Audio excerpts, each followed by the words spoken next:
Hi everyone, welcome to another TMI moment. I'm so excited that you decided to tune in today. Listen, our topic today is accountability. That's such a hot topic. You know, who will you allow to hold you accountable? Who do you allow to correct you? In order for us to grow, in order for us to reach our goals, in order for our purpose to be met or to be accomplished, we have to allow ourselves to be held accountable.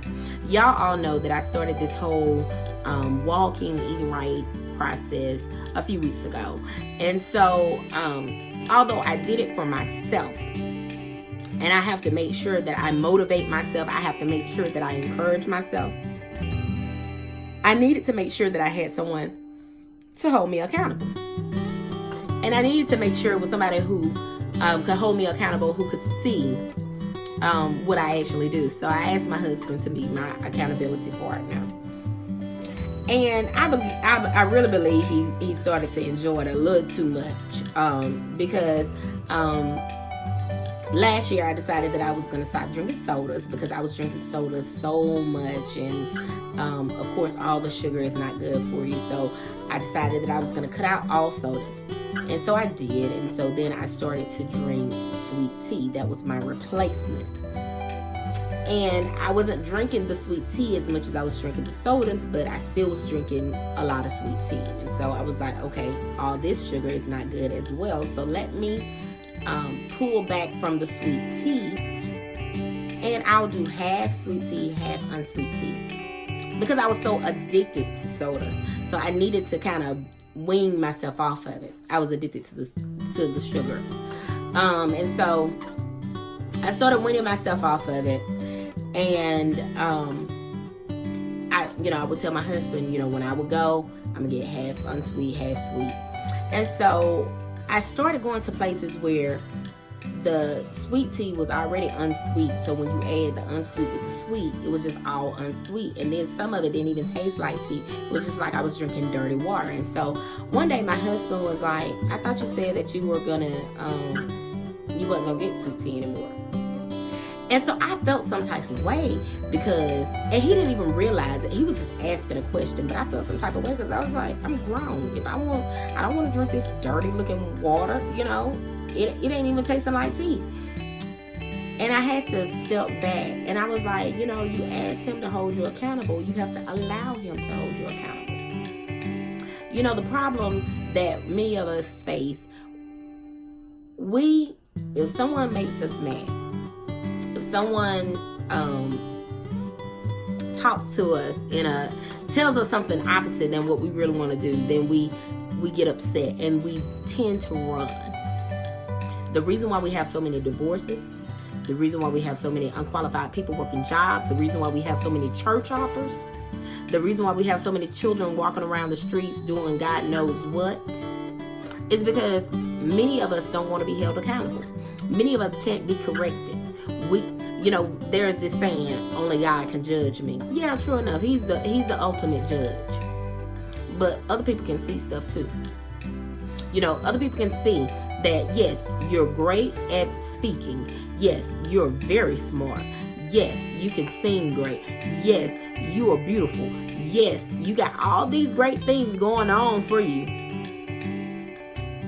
But, yeah, you got a bad attitude. Yeah, you're quick-tempered. Yeah, you need to improve on this. You need to improve on that. And when they start to say the things that we need to improve on are the things that we need to correct, then they're a hater. Everybody's not a hater. Everybody don't hate you. Some people care enough about you that they're willing to tell you the truth. The thing is, if you're not ready to receive the truth about where you are, then you're not ready to grow.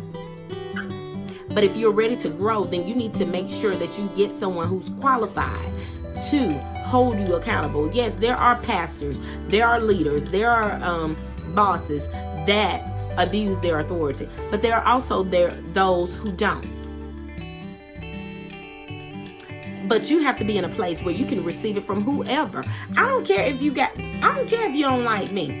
If you telling me something that's good for me, then I'm gonna correct it.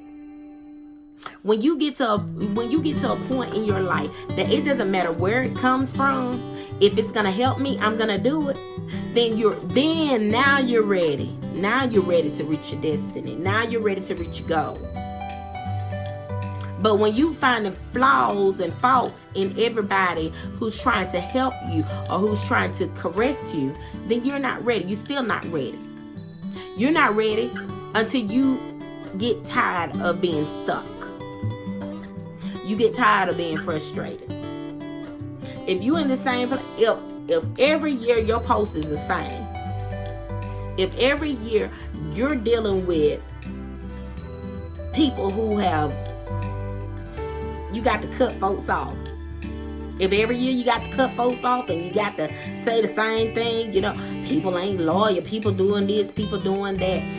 If all your posts is talking about other people, what other people have done to you, 9 times out of 10, the problem ain't the other people. 9 times out of 10, the problem is you. When you start owning your part of the problem, that's when you can grow. It doesn't matter what someone else does to you. It's your reaction of what they are doing. In anything. And yes, it's hard. I'm talking from experience. Yes, it's hard owning your part of the problem when a lot of times you see their part as bigger. But the reason why you can see it so much bigger is because that's what you're focused on. You're not even focused on what you're doing. Wives, when everything your husband does get on your nerves, like the way, I can't even stand the way he chew. You see the way he chewing? It's just, that's because you focusing on his flaws. But did you see that the way that you was swallowing? Why you got to swallow like that? Why you got, I mean, honestly, it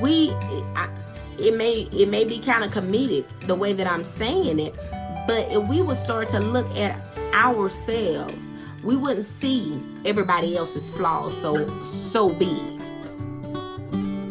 And if you had a mentor, if you had a coach, if you had a pastor, if you had a boss who you would allow to speak into your life and to help you go to the next place, to your next step towards your destiny, then you can stop going through these same tests and trials. You're going through the same tests and trials because you keep flunking. Why you keep flunking? Because you ain't studying. Well, you ain't even got no study guide because you trying to do your own study guide. But you need to allow somebody else to come in and say, okay, look, you picking A. Yeah, A is correct, but all of the above is what you need to improve. Yeah, because a lot of times we're a lot softer on ourselves than we are on other people. So a lot of times we're a lot softer on ourselves because we're like, well, that's not so bad. But when you got somebody who, child, I'm just trying to help you get to your destiny. I'm just trying to help you reach your goal. They're not going to take those little lame excuses.